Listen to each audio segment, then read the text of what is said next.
I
don't know if I need one.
My guess is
But I wonder, she said she has to turn the system on. Is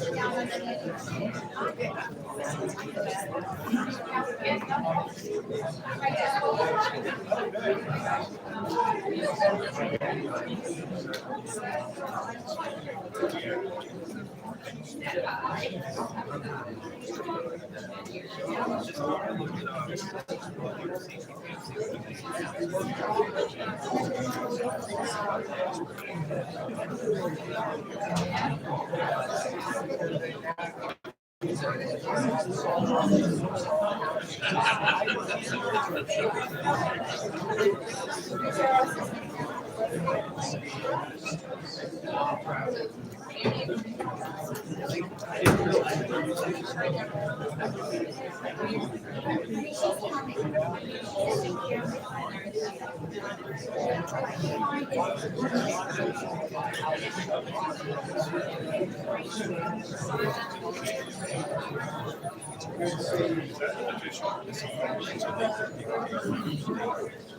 You're welcome.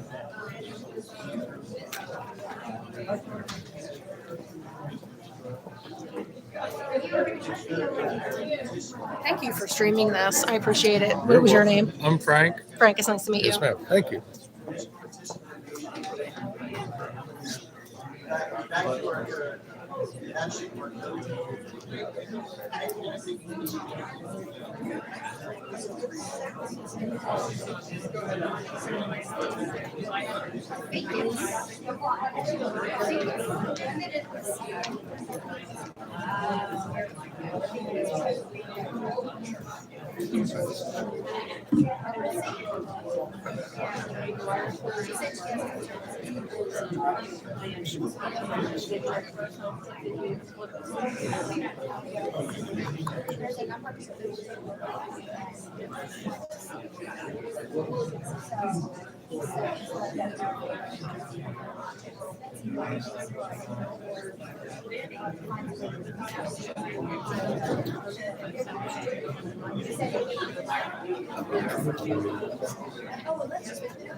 Oh, you're safe right now. Yeah, so it's not. Okay, got it.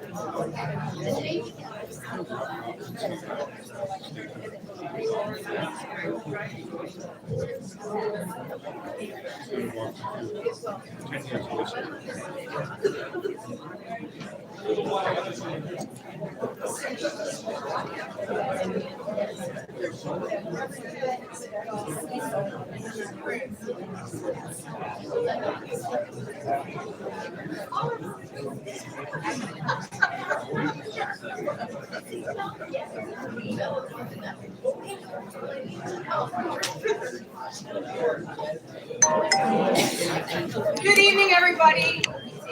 I can project pretty good without a microphone, but we are waiting for our person to come turn our sound machine on this evening. So if you just want to keep congregating for the next few minutes, we'll get started as soon as they turn our machine on. But I will just thank you all for being here.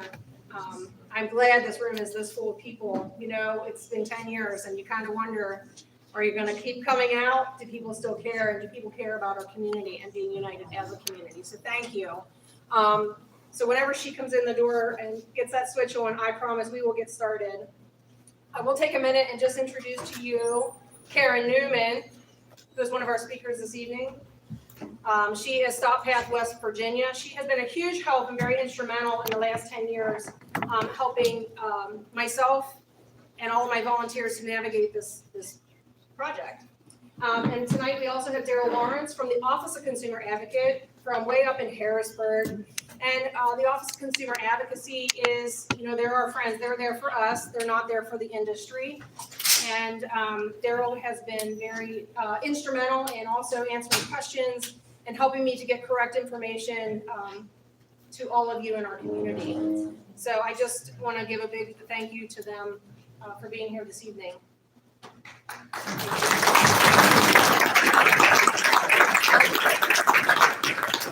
Yeah, you might know how to turn the sound system on. We can hear you. You say you can hear me good? Okay. Does everybody feel pretty good with my voice? Like you can hear me well? Okay. Well, welcome in. We are going to start our evening this evening with a pledge to the flag and a prayer. So if you would stand and we'll get started with that. I pledge allegiance to the flag of the United States of America and to the republic for which it stands, one nation, under God, indivisible, with liberty and justice for all. Heavenly Father, we just thank you for this beautiful day and the use of the Roritan building this evening. For our meeting here tonight, I give thanks and praise for everyone in this room. We just ask, Lord Jesus, that you stay with us and you keep this community united and stay united in this fight. And we just pray, Lord Jesus, that everyone makes it home safely this evening from our meeting. Amen. Amen. You may have a seat. I did want to take a second because we do have some elected officials with us this evening. And this might make you feel uncomfortable, but I don't call them elected officials anymore. I call them my friends. We have Rob Kaufman, if you want to stand, Chad Reichard, and I also want to just acknowledge Mike Ross. Thank you so much for being here this evening. I really appreciate you.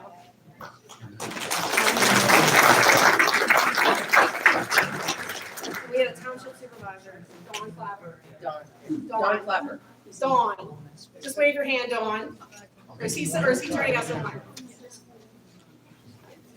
And I also just wanted to ask, do we have any representatives from Transource with us this evening that would, want to admit that? I just thought I'd ask. So I'm going to do my best to condense 10 years worth of information into a presentation for you. I will then turn it over to Karen, and then we'll turn it over to Daryl. So as you may know, my name is Lori Rice. I'm the president of the Coalition to Protect Franklin County. And the Coalition to Protect Franklin County was started out of a necessity to bring awareness to the value, beauty, and heritage of Franklin County. 10 years ago, we started a grassroots coalition to stop Transource. It was a 29-mile long line that consisted of 135-foot right-of-ways, barreling through the heartland of Franklin County. So we worked tirelessly. We wrote letters to our Pennsylvania Utility Commission. We held public meetings and public hearings, which yielded a favorable decision from the Pennsylvania Utility Commission, denying the Transource the right to build that project. That project was known as 9A IEC, an Interstate Electric Connection Market Efficiency Project. Not reliability. Market efficiency. That means there's no threat to lights going off, and there's no threat to people not getting power. You see, the average consumer's electricity demand is not what's on the rise. What is on the rise is the demand for power for data centers. Pennsylvania is the #1 exporter of power. We supply states that have green energy laws, their energy. Green energy laws do not exist in Pennsylvania. There is no cost to a utility to come to PA and export our energy to other states. No tariff, no concerns for the residents, no concern for the ratepayer or the landowner in Pennsylvania.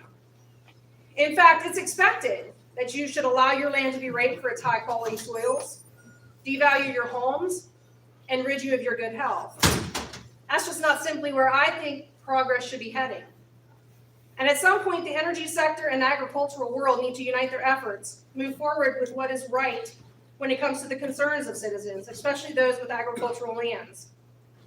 A utility's rights should not be top priority for judges, lawyers, or politicians. It should not be a top priority for building unnecessary projects. I think there's a need for more planning and considering projects on the part of PJM. Not just look at an area where we could heighten utilities and send it to a data center.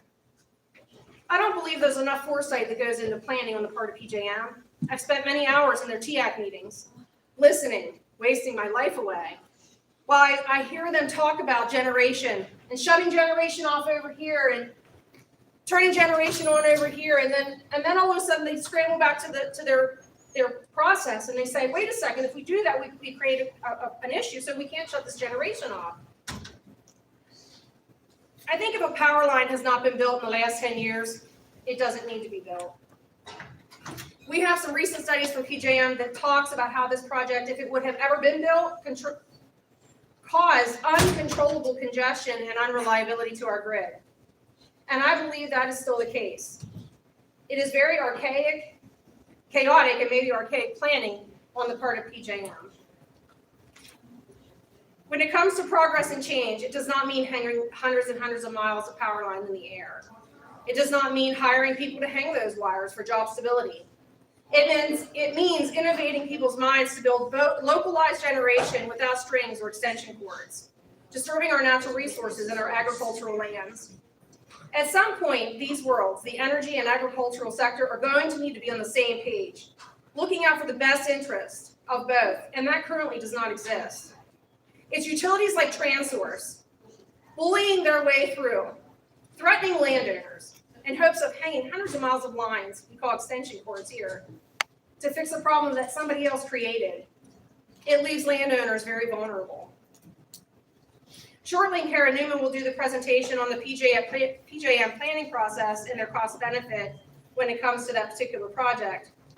But right now, some of you are asking, so where is this project at? Let me take you back. So back in 2016, Transource filed for their project known as the 9A IEC with our Pennsylvania Utility Commission. We formed Stop Transource Franklin County. We held public meetings.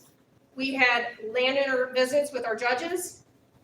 Franklin County became united with all of its elected officials at the time and the heads of our local industries. We began those letter writing processes to the PUC. We involved a legal team to represent us at the PUC. We held fundraisers and the many countless hearings that ensued. By 2020, Pennsylvania law judge Elizabeth Barnes issues her findings and denies Project 9A. That was a huge win for us because you see, when we started, we were told we would not win. So that right there, people, is what a grassroots effort from a community really does. When you unite and you stick together, thank God I don't have to keep yelling. Hold on. When we unite and stick together, you can win. So thank you. But Transource and PJM, they couldn't accept that loss. So they kept challenging Judge Barnes' decision through the the federal court system, where Judge Jennifer Wilson said, I'm going to throw out the supremacy clause and the dormant commerce clause. Give me an hour with the woman and I could have argued her right out of those decisions. But I wasn't allowed to do that. Because in my situation, all I could do was file briefs. So our PUC continued to battle from there to the Third Circuit Court. Where the Third Circuit Court, there was a hearing. It was more of a clown show, but it was a hearing. And nonetheless, they returned a favorable decision, Justice Mrs. Wilson did. So that left us going, And I had made a statement, when this started 10 years ago, that this case would set precedents, and that this case would end up at the Supreme Court. And man, I was right. 2024, our Franklin County Commissioners entered into an egregious agreement with Transource to not oppose anymore. By 2025, Chairman DeFrank of the Pennsylvania Utility Commission also decides he will no longer defend our rights against the Third Circuit Court. So that brings us to our Attorney General, Dave Sunday. As of March 16th, 2026, Dave Sunday, along with the Office of Consumer Advocate, filed a petition to the Supreme Court of the United States, and I have that here in my hand, asking them to return the case back to the Third Circuit Court for a full en banc proceedings. And so that means that the full panel of 7 judges would hear the case again, instead of the 3 judges who had presided over previously. So what we were asking for, and what my brief in support of the AGs and AOCs is, please allow our due process to stay intact. Because even though you're not very savvy with the law and all the things, that is what we're losing. We have lost our ability to say no. That has been taken away from us as of the Third Circuit Court's decision and the federal court system decision.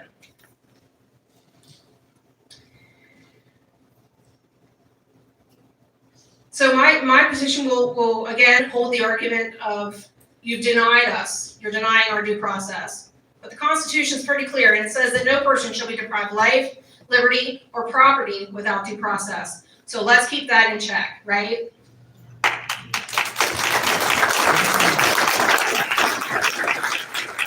So while we wait for the Supreme Court's decision, which could be a few more months, maybe many more months,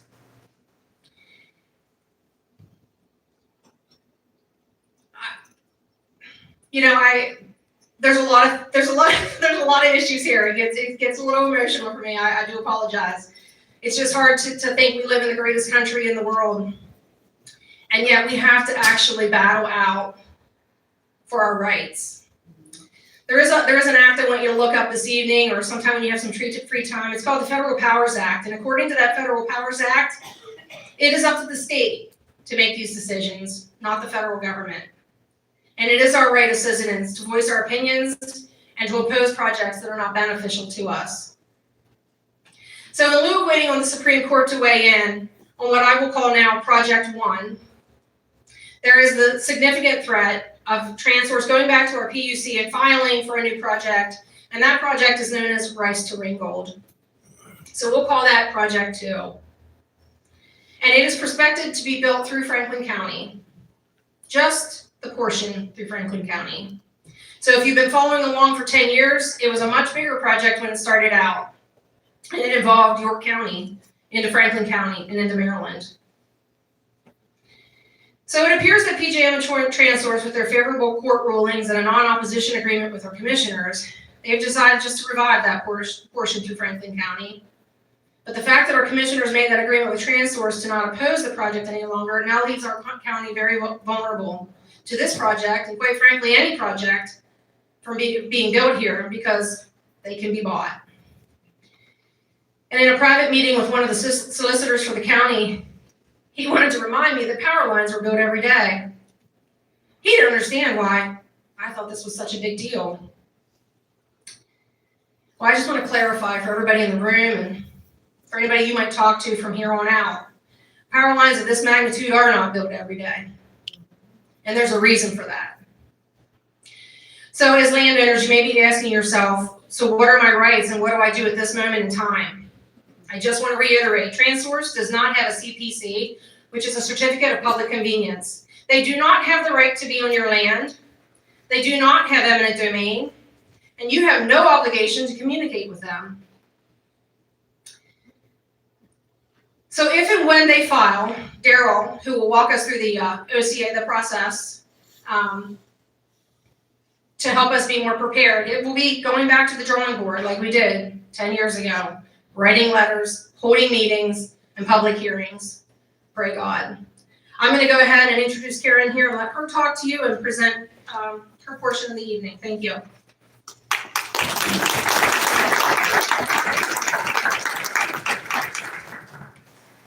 Good evening, everyone.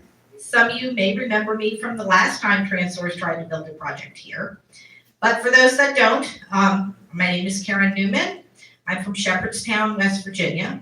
Back in 2008, a transmission line was planned to come through my neighborhood. So I got together with other people in my community and we formed an opposition group, just like you guys have done here. And we battled that project for 2.5 years before it was first suspended and then later canceled by PJM Interconnection.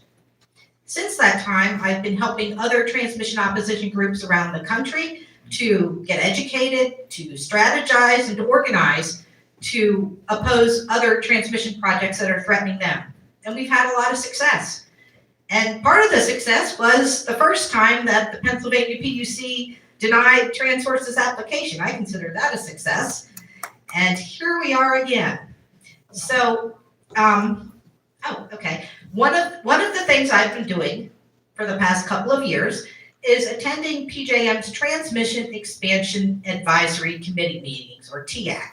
This is where transmission projects are born. This is where they plan them. This is where they take the bids. This is where they make their selections. It's also the place where projects like Transource sit in purgatory, waiting to figure out what's going to happen once they've been suspended. And so I have gathered up everything that PJM had to say about this Transource project between 2021, when the PUC denied the application, and now when they want to bring it back again. And the question I want you to think about while I'm talking is, did PJM follow its own rules? In 2021, PJM suspended the Transource project. At that time, the benefit cost ratio was 1.44. Now, the benefit cost ratio ensures that there are more benefits than it costs to build the project. Otherwise, it doesn't make sense. The threshold there is 1.25. You have to have 1.25 benefits to one cost. And in 2021, when they figured out that the benefit cost ratio was 1.44, PJM said they were going to exclude the sunk costs. So what are the sunk costs? The sunk costs are all the money Transource spent the first time trying to get this project done, plus all the money they've spent in courts and every place else in the meantime. And I looked the other day to see how much was in their rate base. How much money have they spent? It's $195.5 million. So let's just round up and call it $200 million they have already spent. But somehow that got excluded out of these cost-benefit ratios. So anyhow, in 2022, PJM reevaluated the Transource project. At that time, the benefit cost ratio was 2.48. In 2023, PJM reevaluated the Transource project, but something happened then. The benefit cost ratio had fallen to 0.81. That's lower than the 1.25 threshold. And PJM also said that the Transource project would cause uncontrolled congestion and reliability issues. Now, PJM is an organization that operates on a big old stack of rule books and manuals and everything else that they have had approved by the Federal Energy Regulatory Commission. Everything PJM does has a rule attached to it, including evaluating market efficiency projects every year that they sit there suspended. And PJM's rule, PJM's Operating Agreement Schedule 6, Section 1.5.7F, says, in the event that there are changes in these costs and benefits, the Office of the Interconnection shall review the changes in costs and benefits with the Transmission Expansion Advisory Committee, which is where all these slides came from, and recommend to the PJM board whether the new economic-based enhancements or expansions continue to provide measurable benefits. So when that benefit cost ratio fell below the 1.25, they should have gone to their board of managers and said, what do you want to do with this project now? Should we keep it or should we get rid of it? Because it's not providing the benefits we had envisioned. Instead of doing that, PJM just said, oh, we're just going to keep the project right here in our TAC for further review. So they didn't follow the rule. In 2024, PJM reevaluated the Transource project again, as required every year. And they had the same result as they had in 2023. The benefit cost ratio was 0.81, and it caused uncontrolled congestion and reliability issues. So, did PJM take this project to their board of managers with a recommendation? No. They came up with a big long list of excuses why they weren't going to do that, and among them was a finding by a federal court that Pennsylvania violated the United States Constitution in denying approval of the project. So maybe PJM was just sitting around waiting for this Third Circuit case to conclude so they could bring this project back. And is it really about the cost at this point or the benefits? Or is it just about let's get this thing built finally? In 2025, PJM reevaluated the Transource project. This is after the Third Circuit decision. Surprise, surprise. The benefit cost ratio had gone up to 3.85 on just the western portion if they did not build the eastern portion. And at that time, PJM said the cost was $264 million. Now remember, they have those sunk costs of $200 million. So I'm pretty sure those are not included here. But what if that $200 million was added to the $264 million? Would this project still have such a great benefit to cost ratio? Probably not. So PJM has never answered why they are excluding sunk costs that are still in their rates. We are still paying for them, and we're going to be paying for them. So why are they excluded from the benefit cost ratio? So in 2025, PJM had a key takeaway. Project 9A continues to exceed the 1.25 benefit cost threshold. Excuse me, the prior 2 years, it didn't meet the threshold. So I don't know why they're saying continues to exceed. It's like PJM is trying to rewrite history on this project. And finally, PJM was ready to make a recommendation to its board last July to remove the eastern section, but to go ahead with that western section, and that's why we're all here tonight. So how did those benefit cost ratios go, all over the place from year to year? I call it magic math. They never showed us how they got these numbers. They just gave us an answer. Back when I was in elementary school, we had to do our math and write out the problem. You couldn't just give the teacher an answer because they give it back to you and say, that's magic math. We don't do that here. You show your work.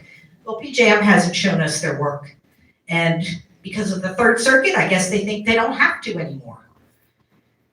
And another thing, where did all those sunk costs go?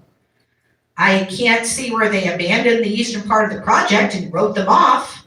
So they're still in there. And I'm not sure why they're not included in this benefit cost ratio that they did. And that might be a question they need to answer. And they may say, well, you can't question us because of the Third Circuit decision, but I still think these are questions you all could be asking. And then think about, did PJM violate its own rules when it did not take that project to its board of managers with the recommendations for those 2 years when it fell below the threshold?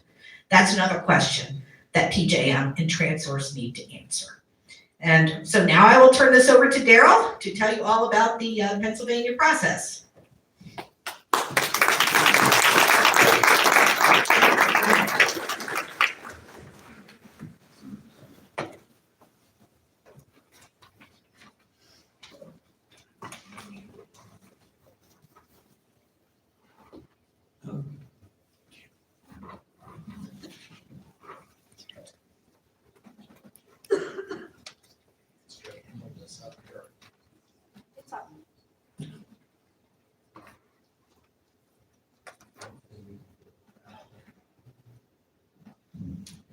All right, good evening. My name is Daryl Lawrence. I currently have the honor of serving as the Consumer Advocate of Pennsylvania. Just a bit of background, for the last over 20 years, I've worked for the OCA as an energy lawyer. I've been the lead counsel on the Transource case since it began, so I'm extremely familiar. And my whole practice area up until becoming the Consumer Advocate has essentially been electric and natural gas with a focus on extra high voltage transmission lines. I've also led the OCA's practice at the Federal Energy Regulatory Commission for the last 20 years. And I can tell you a couple things. First of all, Lori and Alan Rice are some of the best consumers that I've ever run into in organizing and opposing a transmission line project, and I litigated quite a few of them.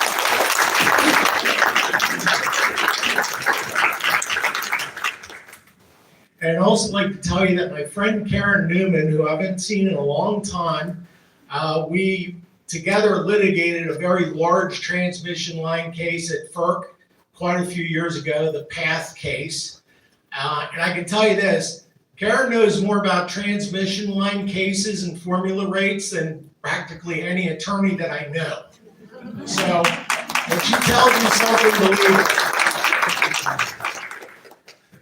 Now I want to say this PowerPoint presentation is extremely long. I am not going to go through every slide. I'm going to hit some of the high points. I think our time here tonight is probably better spent give you some of the information that I think you have to know, and then I'd be happy to try and answer any questions that you may have. So we'll start in, as I said, I'm Darrell Lawrence, so you can find the enter key, there it is. So this is basically the agenda. We're going to roll over that, like I said. And this presentation was actually put together by my deputy consumer advocate for a presentation that she gave 2 weeks ago, maybe. Southwestern PA, some of you may know there is a Mid-Atlantic Resiliency Link project that's currently being planned out there. But this presentation is available in its entirety on the OCA's website. You can go there and see the whole thing. It will say Mid-Atlantic Resiliency Link, but I can guarantee you it is directly on all fours with the case that you have here with Transource. There is nothing different except the names. So the OCA, we are an independent state agency. We're created by the legislature in 1976, and we are the legal representative of all ratepayers in Pennsylvania.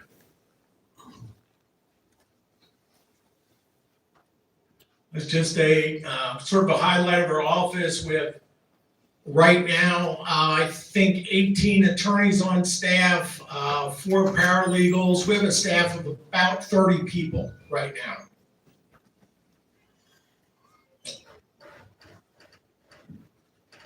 Okay, again, the OCA's purpose is to represent the best interests of ratepayers.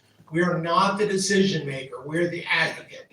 We fight for your rights before the Public Utility Commission, state and federal courts, and the Federal Energy Regulatory Commission. But the ultimate decision maker about this project is going to be the Public Utility Commission, or potentially the courts after that. Okay, this is an important slide, and I just want to make sure that everyone understands this, and some of you may have already been through this process. I know I did the site visits with some of our team 5, 6, 7 years ago, however long it was, so you may already know this, but the OCA is not your private attorney, okay? We can help, but we do not represent you individually. We represent people as a group. In this case, in the Transource case, and any transmission line siting case, we are representing the best interests of the ratepayers, which would include all of you because you have to pay for it, but there's also millions of other people out there who are also ratepayers in Pennsylvania that would have to pay for a project like this. I think Lori already talked about this as far as dealing with land agents, dealing with the company. Again, there are links in the PowerPoint itself, but if you do choose to engage with land agents and you have any, let's say, discussion that you believe is unfair or that they're not being truthful with you, or you have any complaint about them, you can register a complaint with the Public Utility Commission. You can also register a complaint with my office, or you can simply call and talk to us about it. We have a call center, numerous people answering the phone, 8:30 to 5 every day. They're very knowledgeable. They can answer a lot of your questions. If they can't answer a question that you have, they will push that up to one of the attorneys. Now, again, like I said, this was prepared for next year, so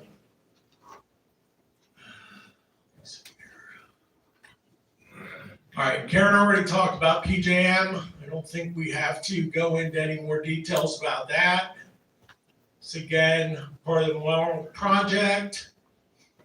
Okay, so how do you get involved before the Public Utility Commission? First of all, this case is gonna start when the company files an application to build the line. They have not done that yet. Possibly Lori or Karen may know more about this than I do as far as when they plan to file. Very unusual at the time being because I have spoken to no one. And normally, any public utility, it doesn't matter who it is, if they're gonna make a major filing in Pennsylvania, they'll make an appointment and come into my office and talk to myself and my team and kind of let us know, look, we're gonna file on X date, etc. So far, I've talked to no one from Transource about this. The only thing I can tell you is what I see in the press, what I hear from other people. I continue to hear that they're going to file anytime. But I also see that any time looks like the second quarter. Well, we're in the second quarter of the year now. So when they're going to file, I wish I could tell you, but I do not have any further information at the moment. Once they file the case, there will be a pre-hearing conference. There'll be a judge assigned or potentially more than one judge. They will establish a pre-hearing conference. After they file, there'll be a period of time when anyone who's interested can either file a protest or you can file an intervention, meaning that you want to be a formal party to the case. Now, I would tell you this, from my experience in transmission line cases, the best, easiest, and most straightforward way for you to make a difference in this case is to show up at a public input hearing and testify on the record. You don't have to file an intervention, you don't have to file a protest, you don't have to become a formal party to the case. You simply wait for public input hearings to be scheduled, which we will ask for. And when those hearings are scheduled, you'll want to show up, be sworn under oath, and give your testimony as to what this transmission line means to you, how it's going to affect you personally, how it affects your property, your business interests, whatever it happens to be. If you wish to file an intervention or a formal protest, that's fine. You will become a formal party to the case. Being a formal party has certain responsibilities. You will, unless you exclude yourself, and every administrative law judge handles these differently. I mean, I wish I could tell you there was a playbook and everybody did the same, but they don't. Some judges will allow you to be a party, meaning that you can get like the important documents that are served in the case, but you don't necessarily have to get all of them. Or you can simply be a formal party. You don't have to be on the formal electronic service list, and you can show up and testify at a public input hearing, which again, I'm recommending to you, this is absolutely the best way to go. And there's another reason for that too.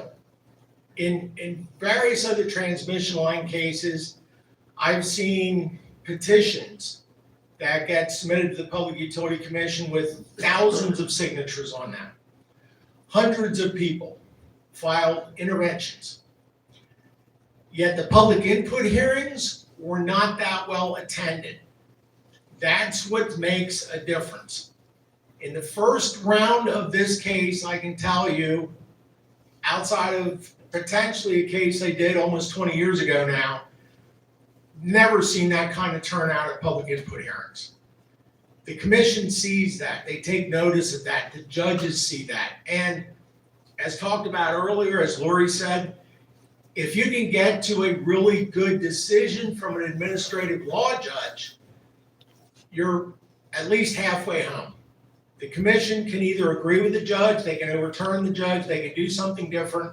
But in the case of the first go around on this, Judge Barnes's recommended decision, I think, was 364 pages long, something like that, and it was excellent.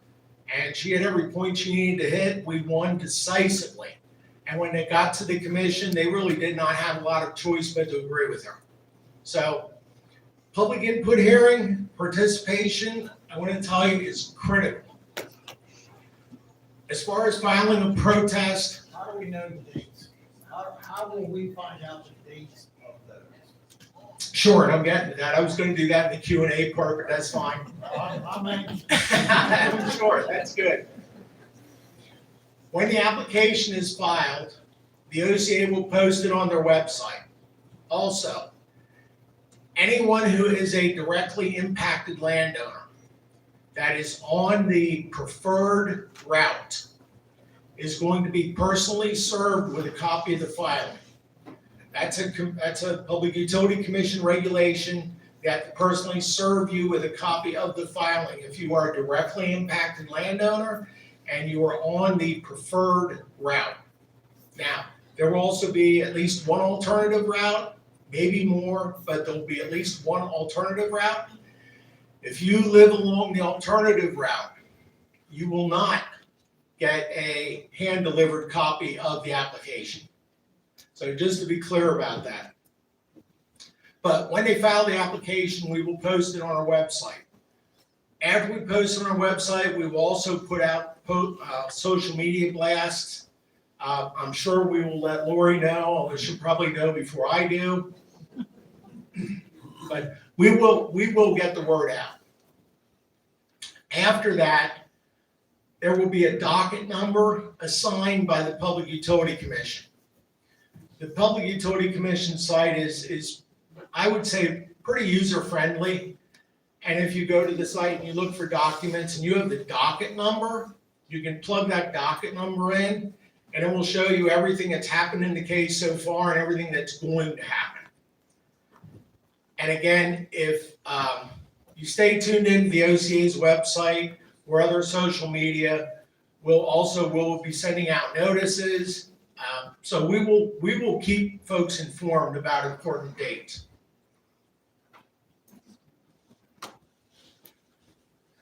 Okay, on the OCA's website right now, if you were to go there, you would see this presentation. Directly below that, you will see something that says Moral Files.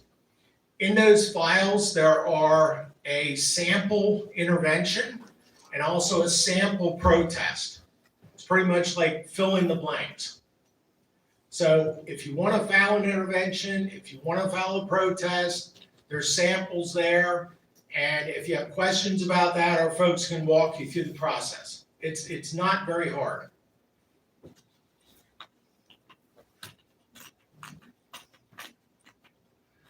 Again, there are a lot of links in this PowerPoint presentation. It's another way that you can provide comments. You can file an informal objection letter with the Public Utility Commission. In other words, you don't have to become a party to the case. This is often how petitions are filed. People will put petitions together and they'll get hundreds of signatures, and then it will be sent to the secretary's office as basically an informal objection. I don't want to tell you that these aren't worth your time, because certainly, you can voice your opinion however you choose to do it. These informal comments do not become a part of the permanent evidentiary record. The OCA, the attorneys that work for me that are working on the case, they can't use them when we're making our arguments or writing our briefs to the court because they are not evidence. They're simply information for the commissioner and the commissioner's staff and the administrative law judges to review if they choose to do so.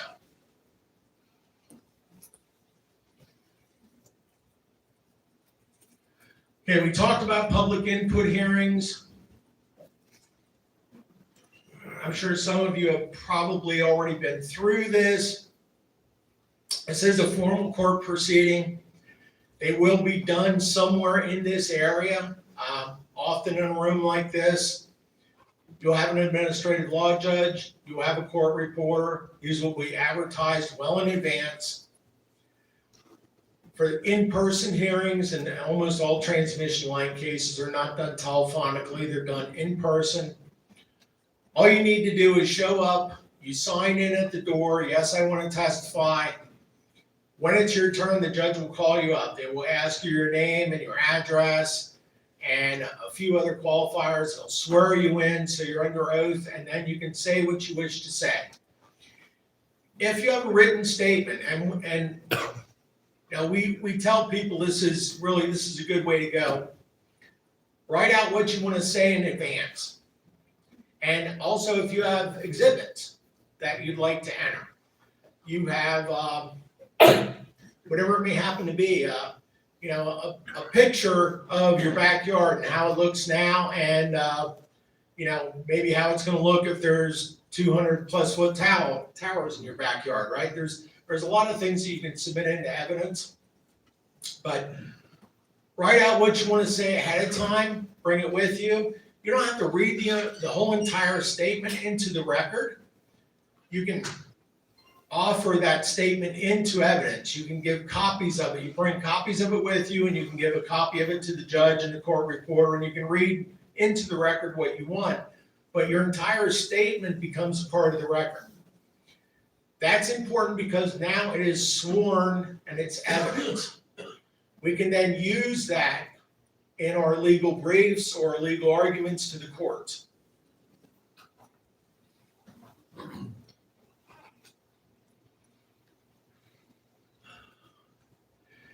And also, if you choose to, you can also make an unsworn statement. You do not have to be sworn in.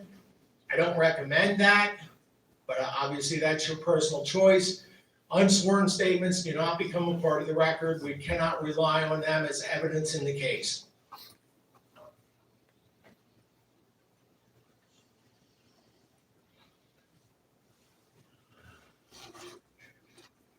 And I don't want to spend all our time on this. We'll hit property visits real quick.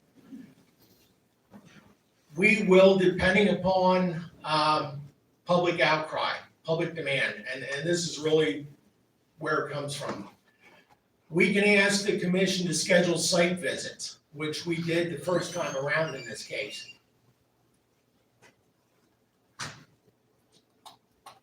And it's really conducted exactly like a public input hearing, but we're doing it out in the field. So a judge, a court reporter, recording equipment, photographers, we will come to your house, your farm, your business, and take your testimony right there in your backyard or wherever it happens to be. So that you as a landowner can show the court, show the judge, look, here's where my property line ends. You know, here's where I was planning to put a swimming pool in. Here's where I was planning to build my children a new home, you know, in this part of my property, but the power line's gonna run like here, right? Seeing this stuff on the ground is really powerful. And I think the first time around this case, we did a series of site visits, and I think it really drove home the point about not only how many people were opposed to it, but how infringing this project was. And, you know, in some places, like how close it was to a residential structure, how close it was to, you know, running over part of a field, or, you know, some things you just have to see, right? You can describe it all day long to the court, but being out there in the field and actually seeing this, I mean, it makes a big difference. Again, that's something we did in York County, we did here in Franklin County, but it really has to come from you. You have to let your representatives, you have to let the OCA, you have to let people like Lori and Alan know, like, look, you know, we create a sign-up list. And from there, the Public Utility Commission, once they approve site visits, what happens, they'll rent some kind of a bus or conveyance or something. All the attorneys in the case, and this includes Transource attorneys too, they get to come along. And we all go and stop at site A, B, C, D, and so on. And, you know, that might be a day, it might be multiple days, whatever it is. And take testimony right there in the spot.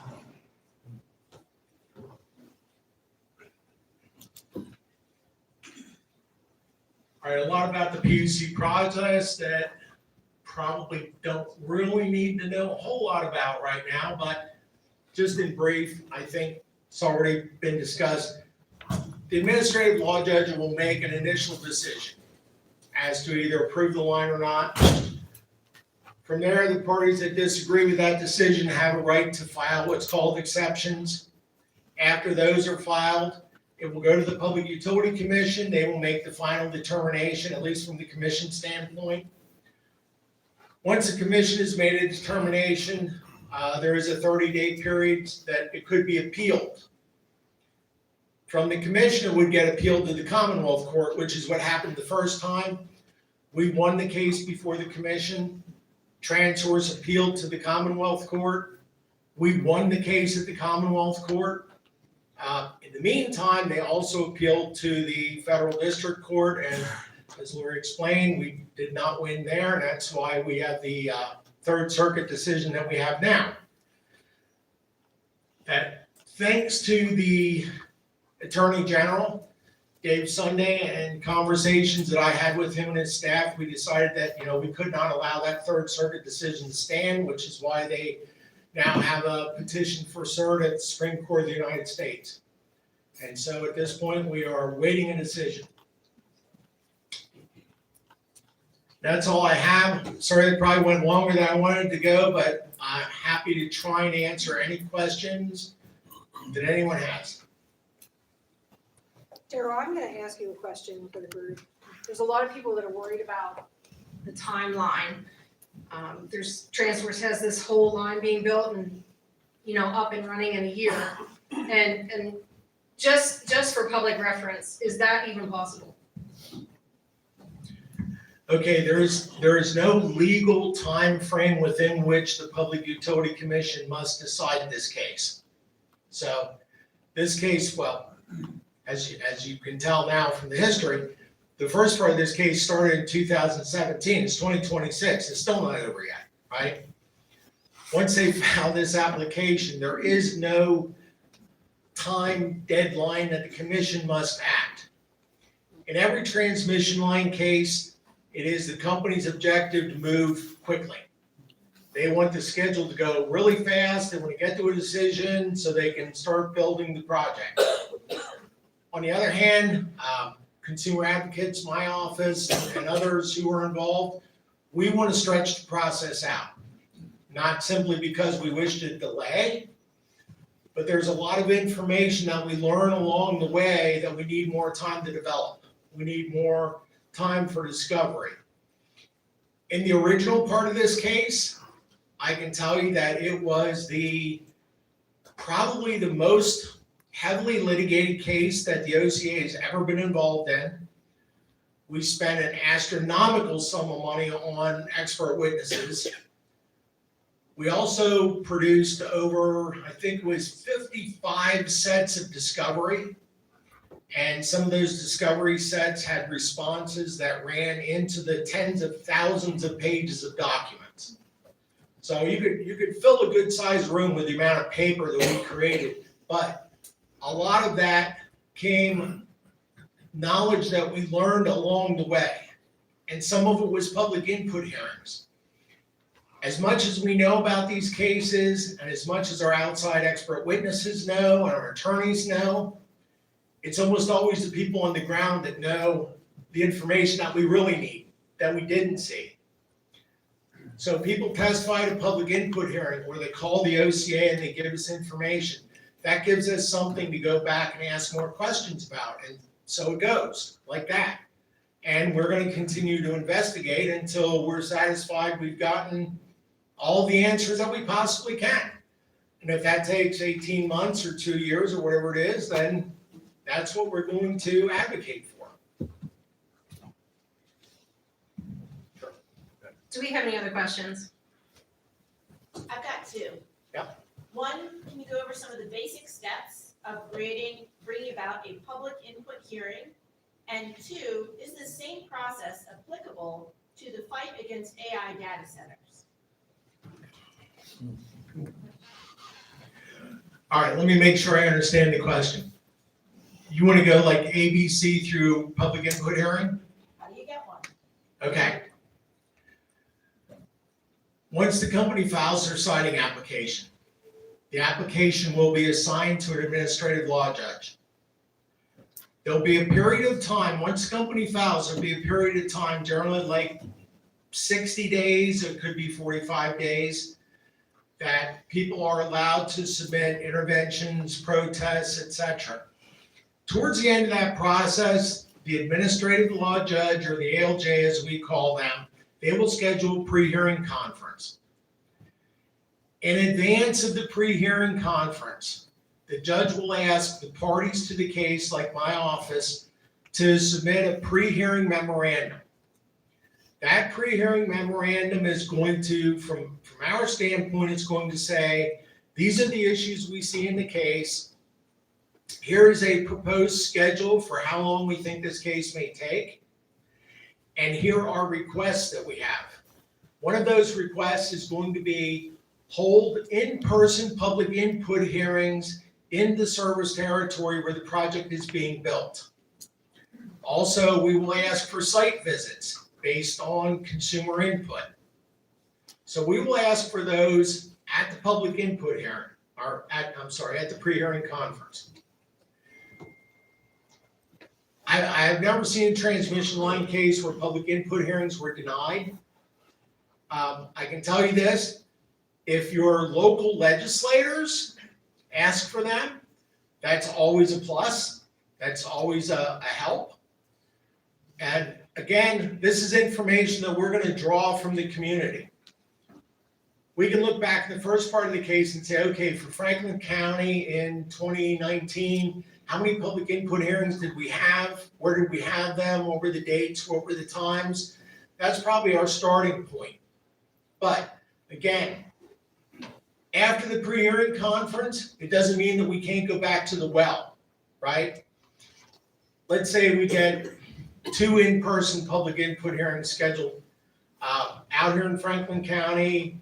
Maybe it's the same day. One day, one hearing starts at 1 o'clock and the next one starts at 6 o'clock at night. And they're in the same place. And we have that public input hearing day and, 1,000 people show up, right? Well, we're not going to accommodate all those people in one day. We're going to have to go back to the well and tell the administrative law judge, look, and the commission, we need to schedule another day. Now, we probably wouldn't ask for one day for a case like this because, just look at the room around you. These are people that just came out tonight for this, right? This is a big crowd for a very preliminary discussion like this. I can tell you the public input hearings from the first part of this case were extremely well attended. And it wasn't just Franklin County, it was York County too. Hundreds and hundreds and hundreds of people. Did I answer your question? The first one, yes. The second one, is the same process applicable to the fight against AI data centers? That is something I can't answer for you. I do not know. And I'm not ducking you. It's not within my purview, right? The Office of Consumer Advocate, all we do is utility law. Data centers are related, but permits needed to build a data center, where it's going to get built, are really zoning issues, really permitting issues for the Department of Environmental Protection, other agencies outside of mine. Okay, thank you. Sure.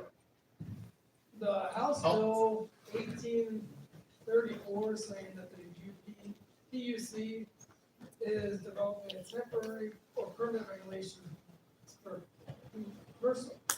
commercial data centers to pass along any cost to the consumer. Is that a leg that we can stand on? I'm sorry. That Can you- the House Bill 1834, them passing that saying that no cost can be passed to the consumer for infrastructure and for energy costs. Is that a leg we can stand on this or not? Well, talk to your elected representatives and get them to get House Bill 1834 through the House onto the Senate and signed by the governor, okay? That's what, and That's what we push for. I would wholeheartedly say that. My office worked extremely hard with the legislature on HB 1834. We're very strong supporters of it. I don't want to tell you that we wrote the bill. We weighed in on the bill. We provided some thoughts about it. We provided some ways to hopefully make it better. It's a fine piece of legislation. I hope it passes. There was another hand over here for questions. Yes. So I live near the alternative, Okay. so, and in my neighborhood is the Clogging Stream, where we have 2 nesting eagles, and we have, 3-horned owls that are there. Is that something, Anything that has to do with the natural environment, whether it's local plants or wildlife, or in every transmission line case, there is a ecological study that the company has to do to see are there any endangered species along the route? Are there any, endangered plants along the route? Are there, but what you're talking about as far as, disruption of the native habitat of like nesting bald eagles, that is certainly something to bring to the attention of the Public Utility Commission. Absolutely. Yes, sir.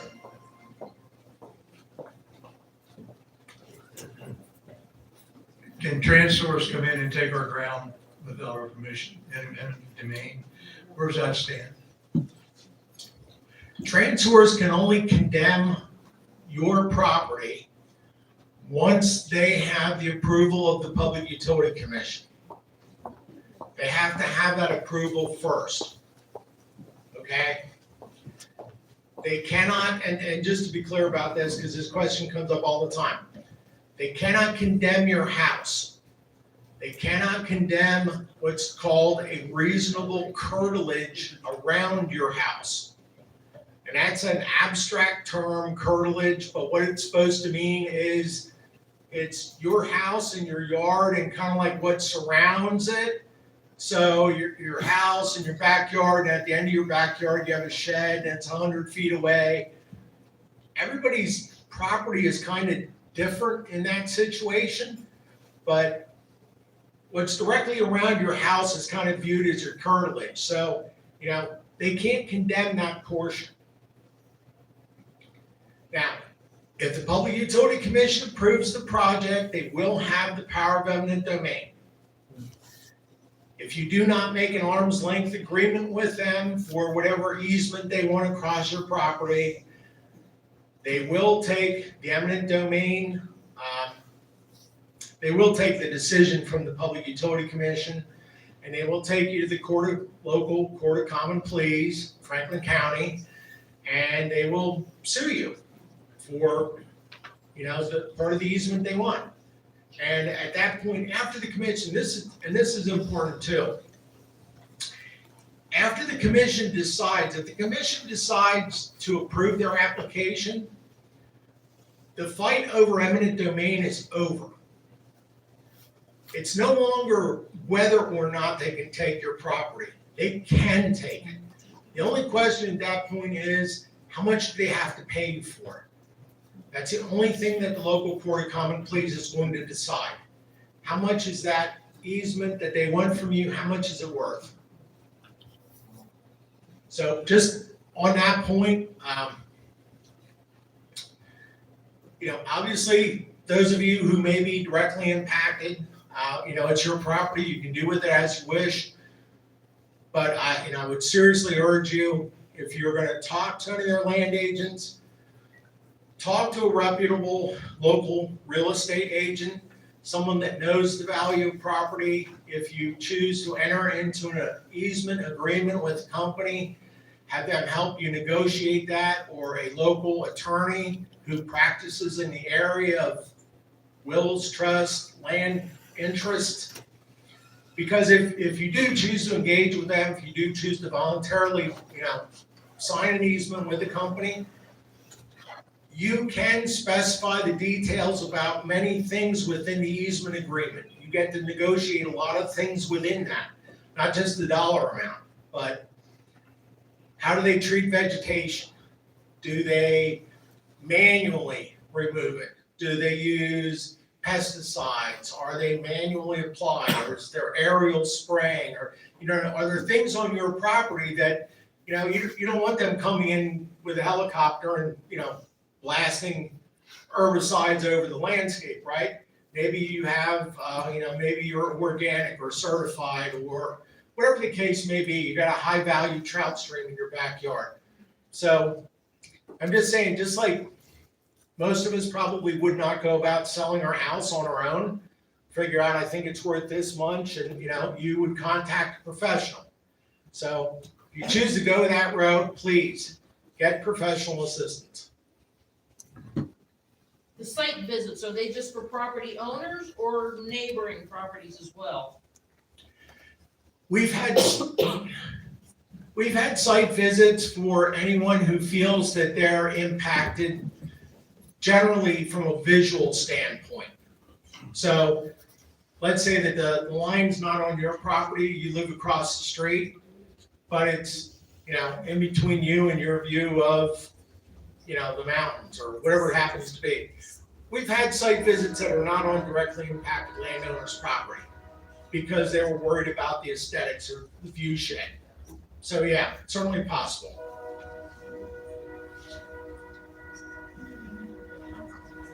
I have a couple of questions. Number one, I'm gonna say something. We went to the Transource thing in Grand Castle the other week, and they told us that 75% of all the landowners in Franklin County have already agreed that it's okay for Transource to go through. Now, I find that hard to believe, looking around, I really find that hard to believe, but that's what they told us. So they convinced us, we always figured it was a done deal.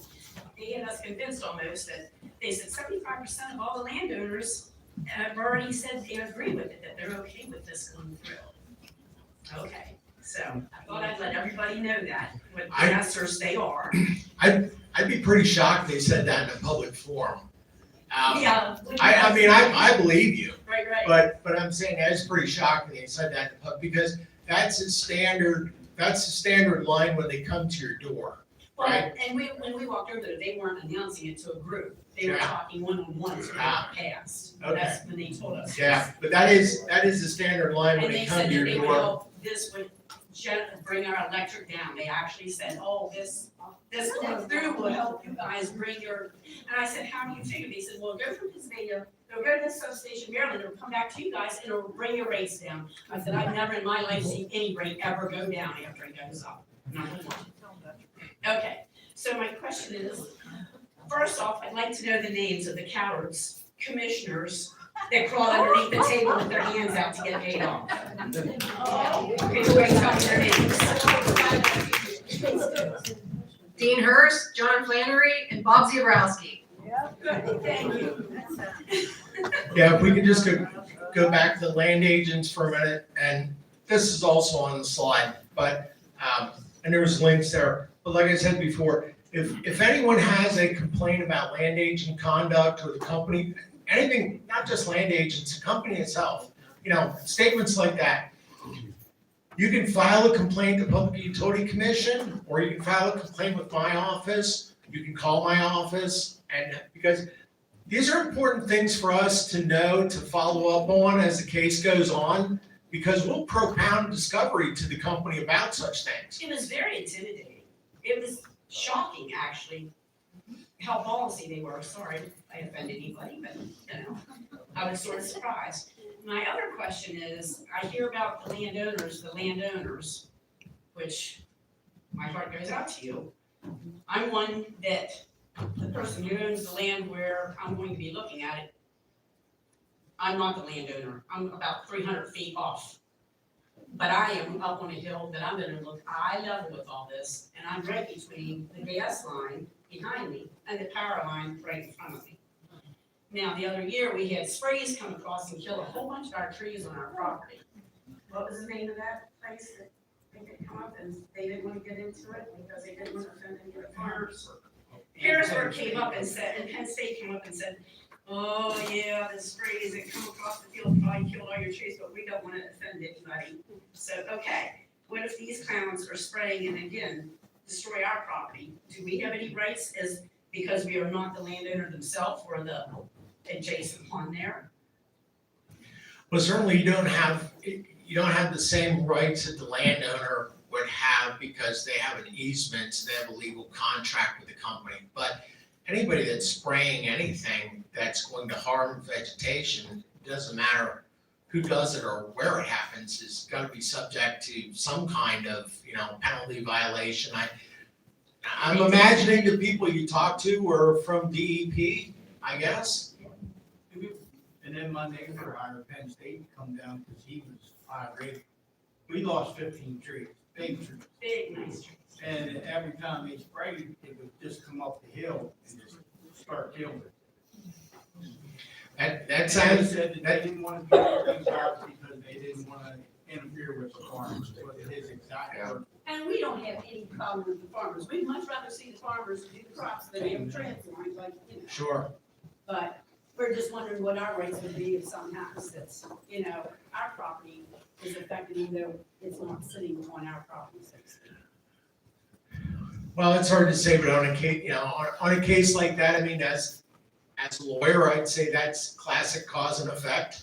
And if you have damages, then you need to sue someone. So we need to come up here. Well, we could certainly talk to you. We may not be the right people that deal with aerial spraying, but now if that aerial spraying was done by a public utility commission, by a public utility company, I should say, then we are the right people. Like for that, if they did something like Yes, that. yes, correct. Yeah, what's in the past is in the past. but, Yes, you're right. I have a question. It's more about like Transource and the data center issue. But is there any like health regulations at all from the transmission of EMFs or any of these things, radiation on the health of the public? Because I don't know, this kind of reminds me of the Industrial Revolution that we learned about in school, and we watched and we saw the factories and all the smog and smoke and how it destroyed the environment. And it feels like we're at the second wave, but it's with technology. And technology is doing this to our environment and land. So I'm just wondering if there's any like laws or regulations about public health being so close. Because this would be in our backyard and we live near the Conica Jig too. And we weren't allowed to even build something on our property because it was considered a floodplain. And there's like a cricket frog there that they're protecting. We had to have conservationists come to check it out to see if we could even like stir up the land. So I'm just wondering if that's the case, then how do these huge transmitters not oppose like a health, I don't know how I'm trying to say it, but like destroy our health basically. No, I get the question. This comes up in every transmission line case. And in the Public Utility Commission's regulations, one of the things that they will accept evidence on, one of the things they want to hear about as far as transmission lines is there any danger to the health or safety of the public?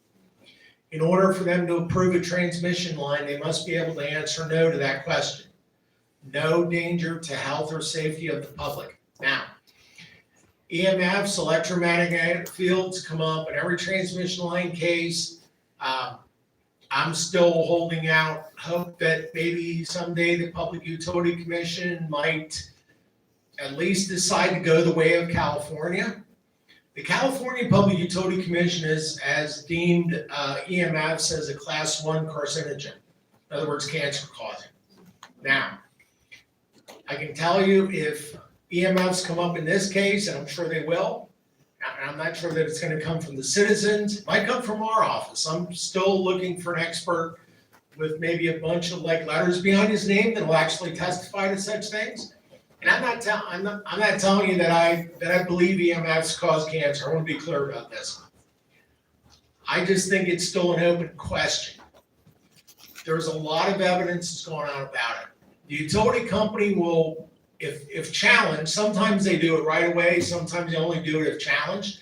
they will absolutely put an expert on to testify that EMFs are, harmless as mother's milk. And there's countervailing evidence out there. Our Public Utility Commission has never taken a direct stand on EMFs. They've never found that they are a hazard to human health. They've never really forcefully found that they're not either. I think they're kind of in the same position as I am, basically, as I'm willing to be convinced. But it does come up in every case. Some people have very serious concerns about it, and they could be right. That's the animals too, not just the people. Yeah, there's also like the stray voltage issues, cows not producing milk and things like that, yeah.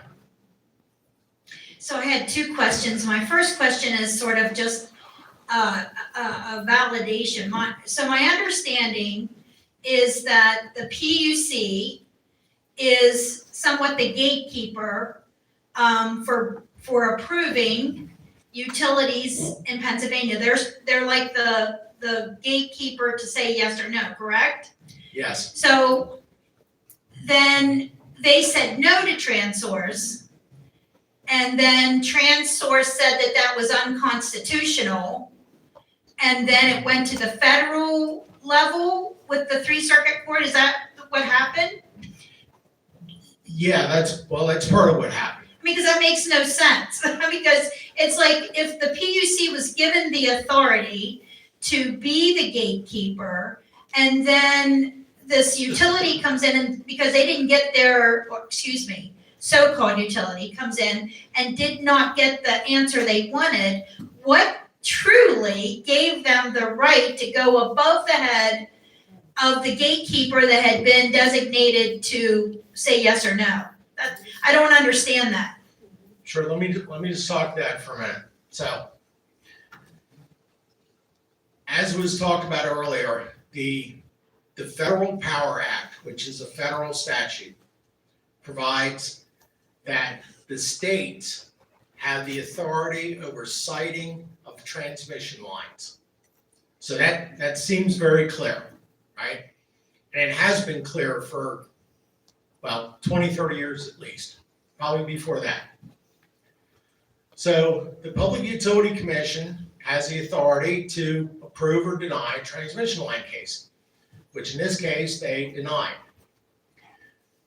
So in Pennsylvania, if you want to appeal from a decision of an administrative agency like the Public Utility Commission, you appeal to the Commonwealth Court. And that's what Transource did. But when they appealed to the Commonwealth Court, they said, we have federal constitutional claims that we want to make. We're choosing not to make them in front of you. We're choosing to go to the federal district court and make those arguments. And that was their right. They can do that. Because now they're not challenging the commission state law per se. They're saying that what the state did violated the federal constitution. And because of that, they get to go to federal court and make that argument. So how did it violate the federal constitution? That's the piece that I just don't understand. Okay, I can explain that. So let's just step back a moment. The Commonwealth Court again ruled in our favor. If the company wished to, they could have appealed to the Supreme Court of Pennsylvania, but they did not. They chose not to do that. They were already at the Middle District Court in Harrisburg. So what their argument before the Middle District was this. PJM has a tariff. There are operating rules and regulations how PJM operates. That tariff has been approved by the Federal Energy Regulatory Commission. And a federal utility like PJM, that tariff is a legal contract. It also has the force and effect of federal law. Now this is all the law. This is the way the law stands. So PJM's tariff is just like another federal law. What Transource argued to the Middle District in Harrisburg was the Public Utility Commission disagreed with the way PJM did their cost-benefit analysis. And because of that, they are challenging a federal law. The Public Utility Commission cannot overrule a federal law because it's federal, and federal law supersedes state law when they're in conflict. So the Middle District said, yes, the Public Utility Commission violated the supremacy clause because they tried to essentially strike down a federal law. Now, the Middle District also said that the Public Utility Commission violated the Dormant Commerce Clause, which is even murkier. But if you want to talk about that, I can tell you about that quickly, but that wasn't really, I think, the gist of your question. Well, I guess because it almost seems at this point, because they were able to achieve what they did, it almost seems like redundant to think that they would not get the same answer if they come back again. Like, it just seems like they have manipulated the system in a way that benefits them, their purpose, their mission, and it doesn't really matter who they step on, or what they step on in order to achieve whatever heinous act they want to achieve. And so that, I think, is the pivotal point for us, in that we are the people. This is our land. This is our rights. How can all of this be up here when we're the ones who put them there, technically, to fight for us, and yet they're fighting against us? Like, it, you know what I'm saying? It's just, it isn't panning out to be the way it's supposed to be. It is a very perplexing situation. I can guarantee you, when Transource took the argument to the federal court, myself and a number of practitioners have been doing this for a long time, looked at their argument and said, well, that's creative, but good luck. They're never going to win that. So shocking is all I can. And the reason why the Attorney General in my office are challenging this is the Supreme Court of the United States. But back to what you said a moment ago, when they come back again, right? Okay. In the Mid-Atlantic Resiliency Link project that was, part of this PowerPoint, that's a project that's being proposed by NextEra. And NextEra is filing to the Public Utility Commission. Among the things that they said in their filing was one paragraph that said, oh, by the way, Commission, based on the Third Circuit Court of Appeals order, you have no authority to deny this project based on need. Absolutely. So precedent's being set again, that's not even real, but it's gonna be. And again, and that was 3 out of 7 judges who made that ruling. Well, it's actually the full en banc Third Circuit, I think, actually comprises like 13 justices. Wow. And so Attorney General Sunday's petition, or whatever you want to refer to it as, was that we want to be heard by the entire circuit, not just this fraction of 3 who made this ruling that is now going to be used as a precedence to literally destroy the world. Yes. Really? Yeah. Yeah. So I'm sure when Transource makes their filing, when they file their application, you're going to see the exact same language Sure. in the Transource Right. application. It's really a bunch of bullshit. I'm sorry. Okay. Okay, so the second thing that I did want to ask is, and again, I don't understand this, and I'm hoping you can explain it.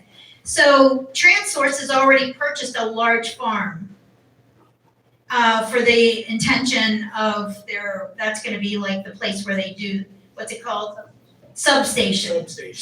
So I don't understand, first of all, how are we already paying for Transource when they're not even a utility, but it's affected our rates?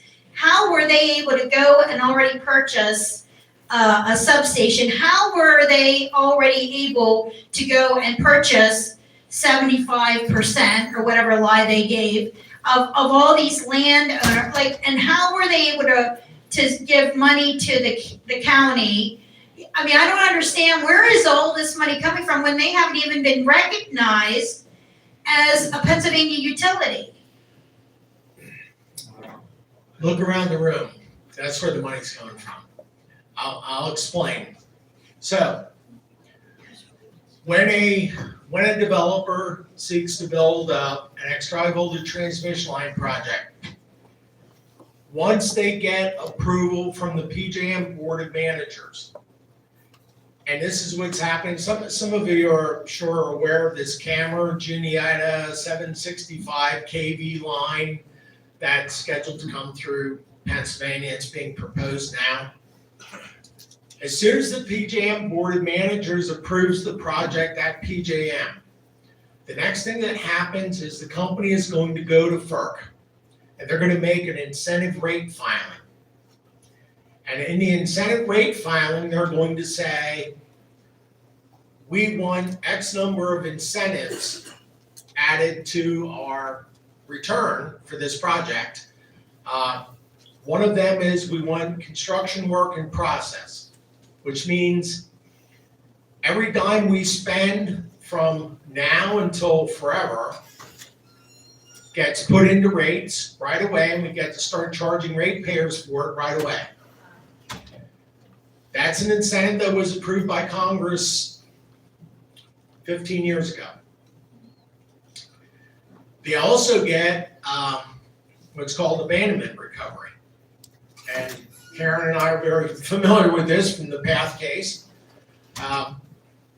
One of the incentives they can get is abandonment recovery, meaning if the project is abandoned for no fault of management.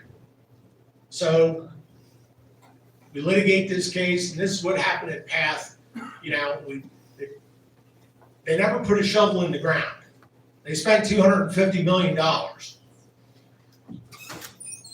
And at the end of the day, the project failed because PJM pulled the plug on it. So it was through no fault of the company, according to them, that the project failed. And thus, they get all that money back from, guess who? Ratepayers, us. Yeah. Not only did they get the money back that they spent, this is the part that is really terrible, that we argued about, and unfortunately we didn't do as good as Karen. Karen won her part of the argument, we lost ours. Not only did they get the money back, they also get to earn a profit on all the money that they spent, even though they did nothing. So those incentives, once they get those incentive rates approved by FERC, then they can go forward, and now is as I would say, like to say, but hate to say, they're playing with the house's money, Yeah, right? wow. All right, thank you. So what's the chances we can really win? What was your question? What's the chances we can really win here? I'll tell you that in my closing. What's the status of this Supreme Court petition? I was told that it wasn't filed in a timely manner, and so it was not going to go anywhere. Is there any truth to that statement? No. Thank you. He's one of the filers on that petition, so. It was certainly filed in a timely manner, and we're simply awaiting for the Supreme Court to weigh in. What are the odds of the Supreme Court looking at this? On average, the Supreme Court takes one case out of every 10 that it sees. Now, are there compelling reasons for them to take this case? I mean, we think so. It directly involves the state of Pennsylvania's rights to control its own property. But and that's a small part of the argument, actually. If you read the Third Circuit order, in my view, which is the conversation that the Attorney General's Civil Division and I had, the ones who actually drafted the certificate petition to the Supreme Court, not only did the Third Circuit say that what the Public Utility Commission did by reviewing the cost benefit analysis in a different way than PJM did. I think the most damaging part of the order is the Third Circuit says, if Pennsylvania does anything that stands in as an objective to the accomplishment of an important federal objective, it is subject to supremacy. Wow. Now, that doesn't just include utilities. Right. That's a sea change of a statement. Wow.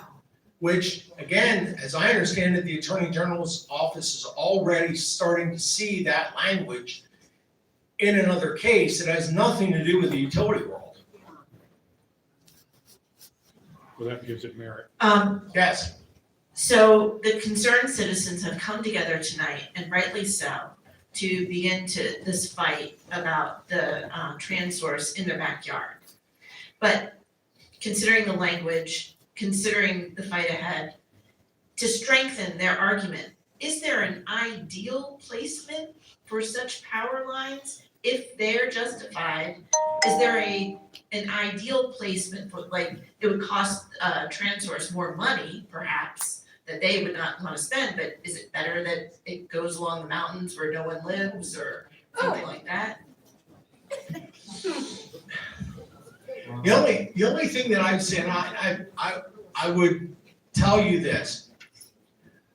The only thing that I've seen that I think makes, two things that I think make sense. If it's justified, if Okay. the utility's justified. Right. My office is generally very supportive of rebuilding existing transmission lines along the same corridors that they already occupy. Okay? I think that makes a lot of sense. Unfortunately, sometimes the right-of-ways do have to be widened because the right-of-ways that were attained for high voltage lines 100 years ago are not wide enough to accommodate the voltages and such that are carried today, and they no longer comply with national safety standards. But you're not disrupting a whole new area, greenfield. So that's one. The other one, and we've seen presentations from this company not long ago, and I think it's a great idea, and I thought it's a great idea for a long time, but there's actually a company that's pushing it. They're called Next Gen Highways. And what they're trying to do is they're trying to convince PennDOT that it is okay to site extra high voltage transmission lines along existing state highways. Wow. Like Interstate 81 and places like that. And well, coming down here, and I'm very familiar with 81 South in this direction, you know, as many of you know, there are transmission lines like right next to 81 for miles and miles. But, you know, trying to create utility corridors, places where utilities can be, as opposed to going across pristine woodlands and preserved farms and all the places that we, you know, really don't want them to be. I am an affected landowner and have been through the primary route for the last 10 years here. And it is because I have an existing power line in my backyard that was put there by First Energy back in the 50s. And I have accepted that that is there. However, I don't agree that it should just run right along with the existing corridors because I feel that I've done my part. And there are other places to put it. Or not at all. Not at all, yeah. I think in Kristen's case, it literally takes out almost your entire property. Did we do a site visit at your property? Yes. Yes. Good, because I'm pretty sure I remember that. And just to clarify what I was saying about, you know, existing infrastructure. I'm not saying they should build a corridor like you already have one, we'll put another one next to it kind of thing. What I'm saying is to take the one that you already have, which was built in the 1950s and is using antiquated technology, doesn't have anywhere near the capacity that today's lines have, take that whole line out of there and completely rebuild it with modern infrastructure. That would rely on two companies working together, and I don't see that happening. Because First Energy has the current. Sure. Well, that's, this case right here is an example though, where that would have happened on the eastern part of this project. Transource did make an agreement with PPL to use PPL's existing right-of-way to build new transmission lines that, unfortunately didn't happen. And that was fine because at the end of the day, we didn't really need them anymore. Now PPL's building their own transmission lines on that part, which is why the East project is not, it's not a factor anymore. Any other questions this evening? Yes. I'm dumb, so maybe this is a stupid question. But for about 10 years, I spent a lot of time in Europe. I saw them building up their own lines. A lot of them went underground, along interstates and stuff. Why can't we do that here? Well, we could, but they tell us it costs a lot more money. However, if I do have to go to some kind of a negotiating table, that would be one of my negotiating areas that I would ask that be buried. I mean, it might cost more, but obviously it might be worth it in the long run because half the world's doing it that way. It is much safer from a lot of angles, from weather angles, from traffic angles. And if we look at the money they've spent to not build anything, they could have put it underground at this point. So, yeah. Does that help you, Daryl? Look, I'm personally, I'm a big proponent of undergrounding. I think our distribution line should be underground because I think it's ridiculous that every time the wind blows in Pennsylvania, the power goes out. Okay? And I realize it costs more money, but it costs more money initially, right? The amount of money that we spend on vegetation management, tree trimming in Pennsylvania. Well, they put all that money on us anyway. Sundays to work to fix that power line that went out on Friday Sure. evening sometimes too. Bordering on $1 billion a year, every year, that we spend just to trim trees. And then we still have a lot of outages. Our reliability in Pennsylvania is not good. So I get you on the undergrounding, distribution, transmission, two different animals. There's places right here in the United States where they've underground transmission lines. So it does happen. If you say that the utilities, their pat answer immediately will be, it's 10 times more expensive. I agree it's more expensive 10 times. I don't think it's the right number, but. Who end up paying for it anyhow? We do. Exactly. Yes. So we should Yep. decide. You're exactly right. So we're a little after 8 o'clock here. Any other questions before we close? Yes, sir. Where do you find the map for the line? Yeah. I looked and it's like, just a general map where I can't figure out very much detail. That's all that's out there right now. That is all that exists. That is all that exists. It's a very generalized line. You can't tell where. I'd like to tell you that when they file the application, there's gonna be some very high profile pictures and page after page after page of them that's gonna show the exact route of the line. That's normally the case, although I can tell you this Marl case that we're in currently in southwestern PA, their maps are extremely disappointing.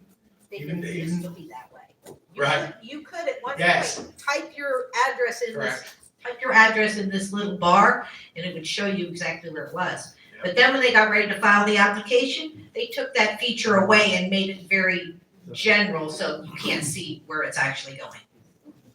Why isn't that a requirement for the filing? Well, it is a requirement. Isn't the primary line still the same way it was 10 years ago? Yeah. It's the same it's the same route. I It goes through personally. It goes through two sides of my farm. It's the same bullshit that it was before. Yeah, And it's ridiculous that they're allowed to spend money like that. that's right. Legislatures in Harrisburg and in the federal government need to start doing something to regulate this out of control crap. I cannot spend money like that on the farm and hey, I'm gonna make 10% on everything regardless if I don't make a daggone thing at the end of the year. That's right. This is ridiculous, It is. and it's ridiculous that I'm sitting here 10 years later, getting ready to fight the same fight that we already fought, and Pennsylvania said, no, it doesn't benefit Pennsylvania. It doesn't benefit Pennsylvania, so why are we having this conversation? That's right. That's what the Supreme Court needs to look at, because it's ridiculous.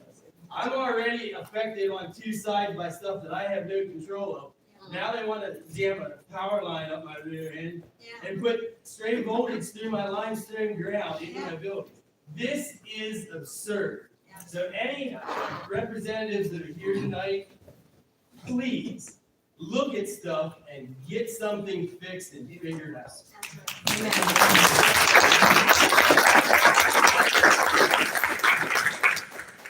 And it's people like Aaron and myself and everybody in this room is why I keep fighting. Because quite frankly, I have a very full schedule, a very full life, full of a lot of wonderful people that are in the room tonight. But it is because I care about everybody here, because I care about where we live, and I care about the heritage that Franklin County is known for. So I will, to your question, I will prevail. I will win again. And through God's help, I do believe the Supreme Court is going to weigh in. Because at the end of the day, this is about our state's rights. This is about what we just got stripped away from us, right? So if you write your letters, if you join CTPFC, if you stay the course, we will win this again. That's it, in a nutshell. Because it is the people that ultimately win, right? We are the driving, deciding decision.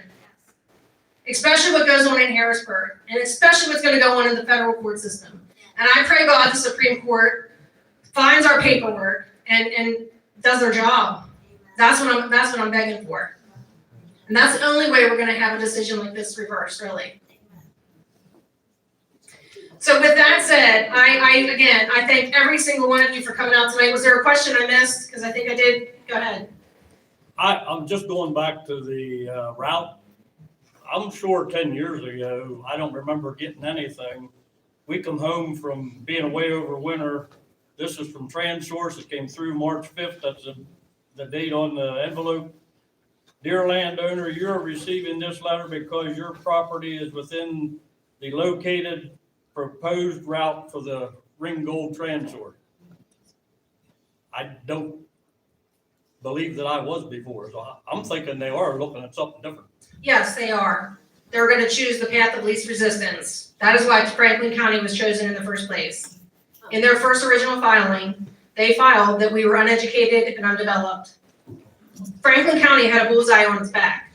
It has a bullseye on its back because we have 3 county commissioners that decided to take a buyout. That is why they're back. They are back because they had a court system that decided to side with the federal court system, right? The federal court does not get to rule in this. Period. I mean, they got to make a decision because somebody was able to manipulate the court system, right? They had an attorney that was smart enough to say, we are going to make this a federal issue. This is not a federal case, but they got there. So we are now pleading with our Supreme Court to stand up for us, to stand up for our constitutional rights. Our state did its job. It said no. Any other questions? Yes. Is the map on the coalition's webpage? There is a map on the CTPFC website. It is also the one that came in my mail. Transource does have a map, or did have a map on their website. Very vague, no surprise. Go ahead, Aaron. Just to follow up on his question about the postcard he received, the alternative route is different than what the original primary route was. So that's probably why anybody who got a postcard and didn't get it the first time got a postcard, because the alternative route is way out in no man's land. I mean, it goes out around Scotland, and I have no idea why they would even propose that. Path of least resistance. Lori, Yes. they do actually have the detailed map online. If you pull it up, but you have to get past their little paywalls and say that you're just there as a guest. Okay. And then you can get to the details and you can zoom in, and it'll show you closer. And that's their website? That is their website. So Kristen is saying there's a detailed map on the website, you just have to kind of go through all the hoops and pretend you're a guest. Go ahead. Is there any regulations as to how far away these things have to be from somebody's home? It depends if you're a renter or you're a homeowner. If you own your home, it's 500 feet. If you're a tenant in a rented home, it's about 300. And that is a fact. Go ahead. Say it again. The right of way, we were two different pictures. One was 130 and one was 160. It's 135 feet wide. That's 16 pieces of farm equipment wide. One more question there from the gentleman in the vest. I just was reporting this map. The website. It's transourceenergyprojects.com, and then I just went under the Rice Sprinkle transmission line project. And again, when you first get there, it's a big pop-up, and you have to click on some stuff, and the mark is yes, so they don't crash.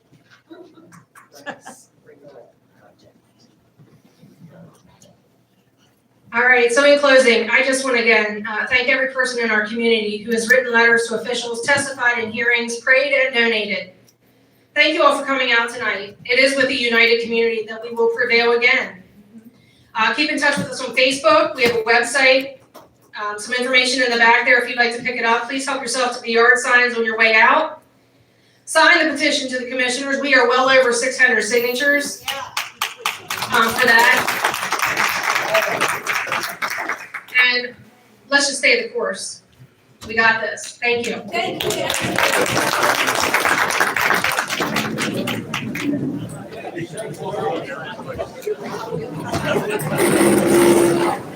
Thank you. You did a great job. Thank you. Thank you so much.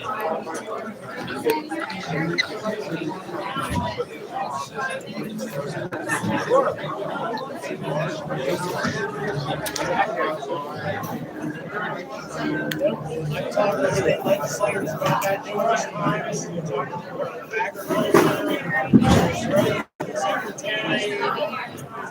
that would seem to me to be one of the biggest components of this whole operation.